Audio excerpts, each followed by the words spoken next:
페이스북이 사실 지금까지는 많은 이용자들이 모두 다 공평한 규칙을 적용받는 것으로 그렇게 알고 있었고, 실제로 페이스북 안에서도 내부적으로 외부에다가 이야기를 할 때 우리는 공평하게 모든 이용자들한테 똑같은 규칙을 적용하고 있다라고 이야기한 것으로 저희는 알고 있었는데, 실제 내용은 그렇지가 못했다라는 보도가 나와서 지금 이제 저희가 관심 갖고 소개를 좀 해드리려고 합니다.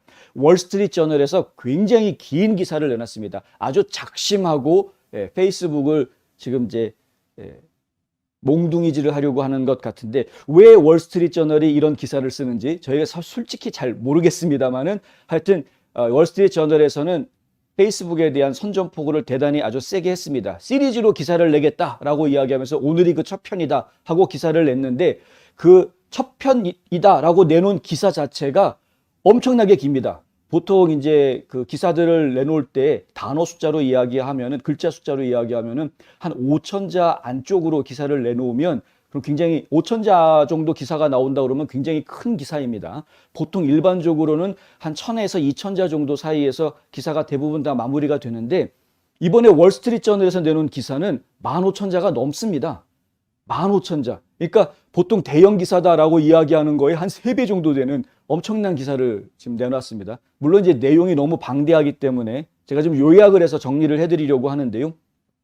결론적으로 이야기하면은 크로스 체크라는 프로그램이 있다. 이제 크로스 해서 X 체크 이렇게 쓰는데, 읽을 때는 뭐 크로스 체크 이렇게 읽는 것 같습니다.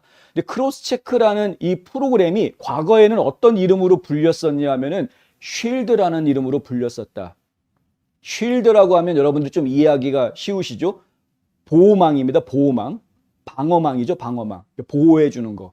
그러니까 특별한 인사들을 보호해 주는, 쉴드해 주는 거였습니다. 그런데 혹시 한국에 계신 분들은 이 단어들 잘 아실 텐데, 미국에 이민 와 계신 분들, 특히 이민 오신 지 오래되신 분들은 이 말을 잘 모르실 수 있습니다. 쉴드 해제라는 말 있죠. 쉴드 해제. 혹시 드라마 보시면 가끔 나올 수가 있습니다. 쉴드 해제. 이건 뭐냐면 더 이상 너 보호해 주지 않을 거야. 너에 대해서 알고 있는 비밀들 내가 다 까발릴 거야. 이게 이제 쉴드 해제 뭐 이런 겁니다. 예를 들면은 어떤 연예인을 좋아하는 팬이 있는데, 그 팬이 막 그 연예인을 너무 좋아해가지고 그 연예인의 사생활에 대해서까지 다 알고 있는데, 어느 날 갑자기 어떤 계기가 있어가지고 그 연예인을 팬이 아니라 이제 안티로 돌아서는, 그래서 그동안 알고 있었던 그리고 비리들 이런 것들을 지금까지는 다 쉴드해 줬는데, 다 보호해 줬는데, 이제는 쉴드 해제, 더 이상 내가 알고 있는 너의 비밀들을 보호해 주지 않을 거야 라고 이야기하는 게 이제 쉴드 해제인데, 바로 그때 사용하는 그 쉴드라는 프로그램이었던 겁니다. 이름이. 그런데 그것을 크로스 체크라는 것을 이름을 바꿨다라는 이제 이야기가 문서에 나오고요. 가로 열고 크로스 체크이고 괄호 닫고, 과거에는 쉴드라고 알려져 있었던, 그러면서 뭐라고 또 써놓냐면은 절대 이제는 쉴드라고 부르지 마라라는 말까지 써 있습니다. 그 정도로 이 페이스북이 내부적으로 이제 이게 상당히 좀 이제 자신들한테도 바람직하지 않다라는 것을 알면서도 이렇게 지금 하는 것이죠. 이 크로스 체크라는 것이 무엇을 하고 있는 것이냐? 그러니까 이 사람이 과연 얼마 정도 이용자 중에서 영향력이 있는 사람인지를 계산을 합니다. 팔로워가 몇 명이라든가, 아니면은 그 사람이 어떤 사회적인 특별한 지위에 있다거나, 이 사람이 가지고 있는 영향력이라는 것이 어떤 것인지를 하여간 계산을 합니다. 그래서 만약에 이 사람이 올려놓은 컨텐츠가 영향력이 있는 사람이다라고 결정이 되면, 그러면 이 사람들은 화이트리스트라는 데로 이제 옮겨지게 되고요. 특별 관리가 되는 거죠. 특별 관리 대상이 되고, 화이트리스트에 있는 명단에 있는 사람들은 만약에 규정에 좀 맞지 않는 글을 올려놓다고 하더라도, 원래 규정대로라면은 플래기 딱 떠서 이거는 문제가 있습니다 하고서는 플래기 표시가 되고, 그리고 그 글이 잠긴다거나 삭제가 된다거나 공유를 할 수 없게 된다거나 이런 식으로 제재를 당하게 되는데, 화이트리스트에 이름이 올라가 있는 사람들에 대해서는 그런 제재를 하지 않게 돼 있는 거죠. 나 화이트리스트에 있는 거예요 라고 자동으로 인공지능이 크로스 체크라는 거를 한다는 겁니다. 이거는 문제 있는 컨텐츠를 올려놨는데, 예를 들어서 뭐 포르노 사진을 하나 올려놨다, 야한 사진을 홀딱 벗고 있는 야한 사진 하나 올려놨다.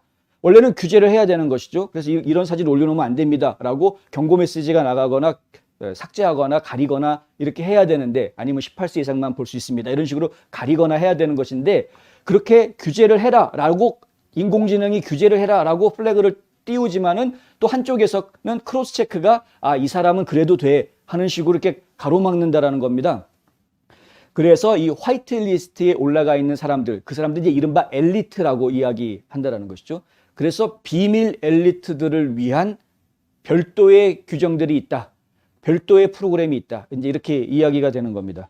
그러니까 그들 안에서는 똑같은 이용자가 아니었던 겁니다. 페이스북을 이용하는 사람들이 똑같은 이용자가 아니었다. 갑자기 막 배신감이 느껴지고 굉장히 기분이 나쁘죠.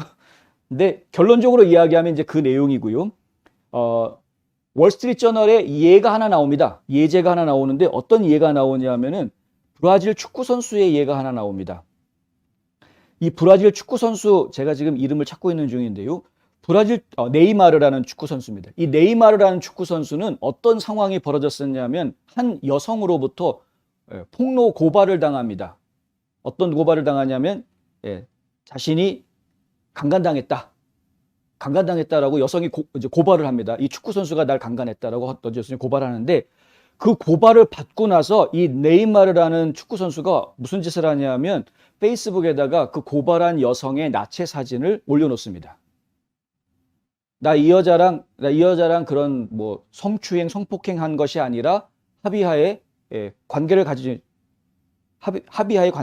거다, 이런 식으로. 그리고 거꾸로 이 여자가 지금 오히려 내 유명세를 이용해서 나를 갈취하려고 한다라는 식으로 누명을 오히려 더 뒤집어 씌우는 이런 식이 된 겁니다. 원래는 누드 사진을 올려놓으면 그러면 자동으로 이걸 삭제하거나 가리게끔 했어야 하는 것인데, 이 네이마르라는 축구 선수가 팔로워가 1억 5천 명이나 된다고 합니다. 엄청나죠?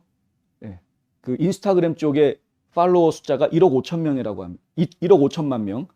그러니까 이 사람은 이제 화이트 리스트에 이름이 있었던 것이고요. 그러니까 화이트 리스트에 이름이 있으니까 누드 사진을 올려놨는데, 근데 삭제를 해라 그랬는데 크로스 체크해서 이 사람은 화이트 리스트에 있어, 삭제하지 마, 이렇게 돼버린 겁니다. 그래서 이 애꿎은 여성의, 피해 여성의 누드 사진이 상당 시간 페이스북에 공개가 되는 이런 상황이 돼버렸고, 지금 뭐 나와 있는 숫자로 이야기하면은 10억 회 이상 조회가 됐다라는 이야기가 지금 나오고 있습니다. 이런 상황이 2019년도에 있었다. 그러니까 이제 돈 있고 빽 있는 놈들은 뭐 무슨 짓을 해도 되는 것이냐, 뭐 이런 식의 비난을 받을 수밖에 없는 그런 상황이 된 것이죠. 이것은 분명히 잘못된 일이다. 이걸 어떻게 바로잡아야 하느냐. 그런데 정말 속상하고 열받는 것은 이렇게 분명하게 잘못했다라는 것이 밝혀졌음에도 불구하고 이들을 지금 기소할 수 있는 적당한 법이 지금 마땅치가 않고, 어느 검찰이나 경찰도 이 페이스북을 상대로 해서 너희들은 이제 영업 못해라고 기소할 용기를 가진 사람들이 지금 없다라는 겁니다. 지금 상황이 갑갑하죠. 갑갑합니다. 이른바 VIP 명단을 별도로 만들어서 관리를 한 것인데, 이 숫자가 생각보다 많습니다. 페이스북에서는 내부적으로 이러한 것이 있다라는 것을 인정을 하고 있고요. 이제 외부에서 이런 이야기를 할 때 우리 크로스 체크라는 프로그램이 있기는 있다라는 것 인정을 하고 있는 상황이고, 근데 이제 그 크로스 체크에서 보호를 받고 있는 화이트 리스트에 있는 이 명단 숫자를 되도록이면 최소화하기 위해서 굉장히 애를 쓰고 있다라고 이야기를 해왔습니다. 그런데 실제로는 그 숫자가 줄어들지를 않고 있다. 2020년에 580만 명이 화이트 리스트에 올라가 있다라는 이야기가 나옵니다. 월스트리트 저널에. 580만 명이면 엄청나게 많은 것 아니냐라고 여러분 생각하시겠지만, 전체 이용자가 30억입니다. 30억. 전 세계 인구의 거의 절반 가까운 숫자가 이 지금 페이스북을 이용하고 있는 그런 상황입니다. 그 중에서 580만이라고 이야기하는 숫자는 결코 그렇게 많은 숫자가 아니다. 결국에는 각 전 세계에 있는 나라들의 지도자급 혹은 유명한 인사들, 영향력이 있는 인사들, 이런 사람들이 지금 이름이 올라가 있는 것이기 때문에 그 숫자가 그렇게 많은 것이라고 이야기하기는 어렵다. 중요한 것은 지배 구조를 만들고 있다는 것이죠. 이 사회 시스템에서 소셜 네트워크는 자유로운 아고라, 이 대화의 창이 돼야 되는 것인데 토론의 장이 돼야 되는 것이죠. 그곳은 자유롭게 모든 사람들이 평등하게 이야기할 수 있는 토론의 장이 되어야 하는 곳인데 그럼에도 불구하고 그것을 모든 사람들한테 그렇게 하겠다라고 약속하고 만들어 놓은 것이나 마찬가지인데 그런데 거기에서 자기네들만의 하이어archy, 이 구조를 지금 만들고 있다. 조직화하고 있는 것이다. 그래서 계층을 지금 만들고 있는 이런 모습은 매우 공산당적이다. 공산당들이 그렇습니다. 겉으로는 민주주의를 이야기하고 겉으로는 공산당에서 이야기하는 것은 평등을 이야기를 하죠. 모든 사람들이 다 평등하게. 그런데 실제로 그 내부에 들어가면은 자기네들끼리의 피라밋을 만듭니다. 그래서 꼭대기에서 밑으로 명령을 하다라고 통제하는 시스템을 만들죠. 지금 페이스북이 하고 있는 짓이 그것과 똑같다. 얼마나 가증스러우냐 하면은 외부에서 너무나 많은 이야기들이 들어오고 압박이 들어오니까 페이스북이 운영을 지금 제대로 하고 객관적으로 운영을 해야 되는 것 아니냐, 니들 맘대로 운영하는 것 아니냐, 이런 압박이 들어오니까 페이스북에서 아주 가증스럽고 진짜 치사하게 그러면 우리가 모든 것을 다 결정하는 것이 아니라 최고의 권위 있는 사람들을 모아서 감독위원회라는 걸 만들겠다. 그래서 감독위원회에다가 그거 진정을 하면 청원을 하면 감독위원회에서 최종 결단을 내릴 것이고 감독위원회가 결정하면 페이스북은 따르겠다. 페이스북 내부인이 아닌 외부 인사로 결정하겠다. 그래서 전 세계에 명망이 있는 전직 대법관이라든가 이런 외교장관이라든가 이런 명망 있는 분들을 20명을 모아가지고 그래서 감독위원회를 만들었습니다. 그런데 감독위원회가 딱 보니까 안에 크로스 체크 이런 것들이 있더라 이거죠. 페이스북이. 그래서 감독위원회가 페이스북 쪽에다가 19가지의 권고안을 제시를 합니다. 이러이러한 것들을 수정해라. 한두 가지가 아니라 19가지를 제시를 합니다. 수정하라고. 그런데 그 중에서 페이스북이 15가지는 그 내용을, 권고 내용을 받아들여서 고쳤는데 4가지는 아직까지 안 하고 있다. 그 중에 하나가 바로 이 크로스 체크다. 크로스 체크에 대해서 분명하게 이 감독위원회에서 이야기를 했다는 것이죠. 왜냐하면 이것은 어떤 일반 집행 절차와 비교해서 교차 점검, 그러니까 크로스 체크를 하는 과정을 통해서 이루어지는 결정의 상대적인 오류 그리고 주제적 일관성에 대해서 보고해달라라고 감독위원회에서 요청을 한 겁니다. 크로스 체크를 할 때 혹시 오류가 발생하는 것은 없는지 혹은 크로스 체크를 하는 과정에서 이것이 일관되게 적용이 되는지 이런 것들에 대해서 보고를 해달라. 그런데 페이스북에서는 지금 그걸 안 하고 있다. 뭐라고 이야기하고 있냐면 할 수가 없다라고 이야기하고 있습니다. 보고할 방법이 없다. 왜냐하면 크로스 체크 프로그램이 돌아가면서 흔적을 남기지를 않았던 것이죠. 자기네들이 어떤 식으로 이 정상적인 절차에 의해서 규제가 이루어져야 되는 것을 크로스 체크가 어떻게 막았는지 이런 것들에 대해서 기록을 남기지 않은 겁니다.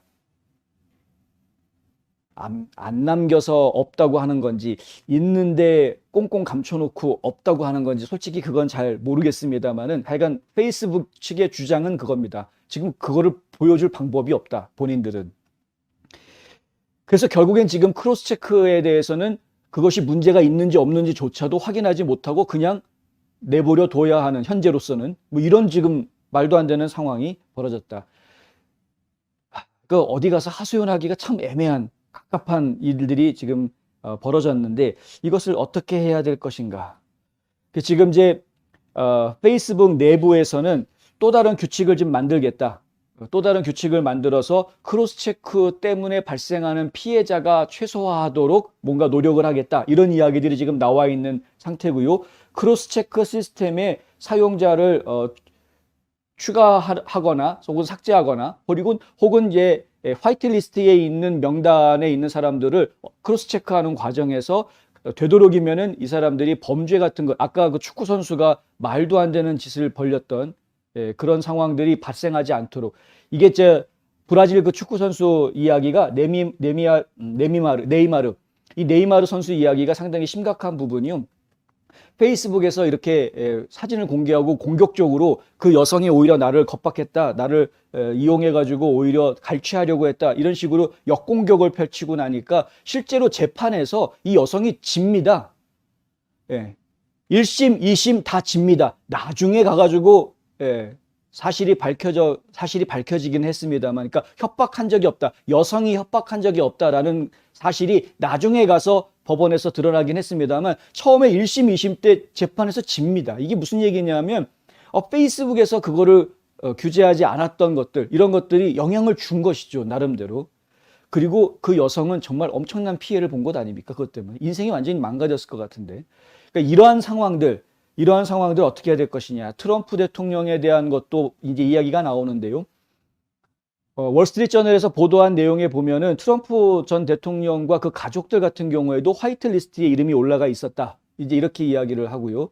그리고 1월 6일 의회 사건이 벌어진 이후에 페이스북에서 이제 그 트럼프 대통령의 계정을 이제 문을 닫는 결정을 하게 되죠. 그것에 대해서 많은 사람들이 반발하고 문제 제기를 하니까 감독위원회에 넘기겠다 이렇게 이야기를 했고, 감독위원회에서는 일단은 2년 동안 계정을 좀 잠가두고 이후에 2년 뒤에 다시 평가하겠다. 이제 이렇게 보류를 해놓은 상태입니다. 감독위원회 입장에서는 사실 트럼프 대통령이 뭡니까 1월 6일 의회 사건을 부추겼다, 주동한 사람이다라는 증거가 없지 않느냐라는 것이죠. 그러니까 계정을 삭제해버려야 될, 계정을 닫아야 될 이유가 사실 없는 상황이지만은 그것이 지금 의회에서 그리고 FBI에서 수사가 진행되고 있는 상황 중이니까 그 수사가 다 진행이 돼서 결과가 나온 것을 본 이후에 감독위원회도 결정을 하겠다라는 입장인 것이었습니다. 그러니까 결국에는 좀 지켜보겠다 이렇게 되는 것이죠. 무죄 추정의 원칙이라는 게 있지 않습니까? 그러면은 이 사람이 유죄 판결을 받기 전까지는 무죄다라는 생각에서 기준해서 판단을 하는 것이 사실은 이제 어떤 뭐 인권적 보호 측면에서 맞는 것인데, 그런데 페이스북은 그럼에도 불구하고 아직 판결이 나오지도 않았음에도 불구하고 일단은 트럼프 대통령에 대해서 계정을 없애버리는 거로 일단은 그렇게 결론을 내렸다라는 것. 이것이 되게 웃기는 이야기죠. 제가 이 이야기를 드리는 이유가 뭐냐 하면은 페이스북 직원들 중에서 X체크 문제점들을 어떻게 하면 개선할 수 있을까라는 것에 대한 토론이 내부적으로 있었다고 하는데, 그중에 페이스북의 데이터 과학자들이 12월 메모에서 이렇게 이야기합니다. 페이스북은 일상적으로 강력한 배우들을 위한 예외를 만들고 있는데 이것들을 어떻게 처리할 것인가에 대해서 더 이상 실수하지 않게 하기 위해서, 사용자들을 화나게 만드는 그런 실수를 하지 않기 위해서 유죄가 입증될 때까지 무죄 원칙에 기대어 검토하겠다 라고 이야기를 합니다. 그리고 이러한 그 유죄가 입증될 때까지 무죄이다라는 원칙에 입각해서 컨텐츠를 이걸 규제를 할 것이냐 말 것이냐 이런 결정을 하겠다라는 이 원칙에 대해서 페이스북의 운영진들이 좋게 생각했다라고 이야기합니다. 이제 월스트리트저널 기사에 나온 이야기인데요. 그런데 왜 트럼프는 그러면은 무죄 원칙을 적용하지 않고 있느냐? 질문을 안 할 수가 없는 것이죠. 그리고 유죄가 입증될 때까지 무죄라고 이야기하는 것은 유죄가 입증될 때까지 계속해서 잘못된 범죄가 발생할 수 있는 소지를 만들어주는 것이기도 한데, 그 책임은 어떻게 질 건가 하는 또 문제가 생기게 되는 것 아닙니까? 만약에 아까 그 축구선수 이야기로 다시 돌아가면 네이마르가 자신을 고소한 여자에 대해서 저 여자가 오히려 날 협박하는 거다 이런 식으로 주장하면서 누드 사진을 올렸다고 하지 않았습니까? 그러면 네이마르가 유죄다, 강간범이다 라는 판결이 나올 때까지 그 여자 누드 사진을 그냥 내버려 두겠다는 이야기냐 이거죠. 그러니까 이런 말도 안 되는 지금 이야기들이 페이스북 안에서 돌아가고 있다. 제가 볼 때는 페이스북 안에서 정책을 결정하는 사람들이 얼마나 뭐 많이 배웠는지 모르겠는데 다 돌대가리들만 앉아 있는 것 같다 이겁니다. 돌대가들을 앉혀놓고 아무리 이야기하면 뭐 하느냐. 아무리 좋은 대학을 나오면 뭐 합니까? 지금 본인이 알고 있는 지식이 남들보다 조금 더 고급한 지식이면 뭐합니까? 지혜가 없는데. 지혜가 없는 사람들이 아무리 지식만 가지고 있어봐야 무엇을 하겠냐라는 겁니다. 지혜는 그렇게 얻어지는 것이 아닙니다. 무슨 뭐 좋은 대학 나오고 무슨 뭐 논문 하나 잘 썼다고 지혜가 얻어지는 것이 아니다. 페이스북 경영진들이 좀 더 지혜로웠으면 좋겠는데 뭐 하버드 출신 어쩌고저쩌고 까불고 있는데 뭐 졸업한 것도 아니지 않습니까? 따지고 보면. 근데 그리고 그 하버드 출신이다 뭐다 이렇게 학벌 뭐 이런 거 가지고 지금 내세울 이야기가 아니다. 유태인들 똑똑하다 그래 유태인이라고 좀 뭐 유세하는 것 같은데 똑똑하다고 이야기할 문제가 아니다. 지금 페이스북이야말로 지금 현재 지혜가 필요한 상황인 것 같다. 그 지혜라는 것이 혼자서 안 되면 여러 사람의 의견을 모아서 조율하는 방법도 지혜를 얻는 방법 중에 하나입니다. 이 돌대가리들이 앉아가지고 자기 잘났답시고서는 이러쿵저러쿵 온 세상을 자기네들이 신이 돼가지고 쥐락펴락 할 것 같이 그렇게 결정을 내리고 있다는 것 자체가 얼마나 오만하고 방자한 것인지. 월스트리트 저널에서 이걸 시리즈로 기사를 쓰겠다고 했으니 내일은 또 어떤 기사가 나올지 한번 기대해 보도록 하겠습니다.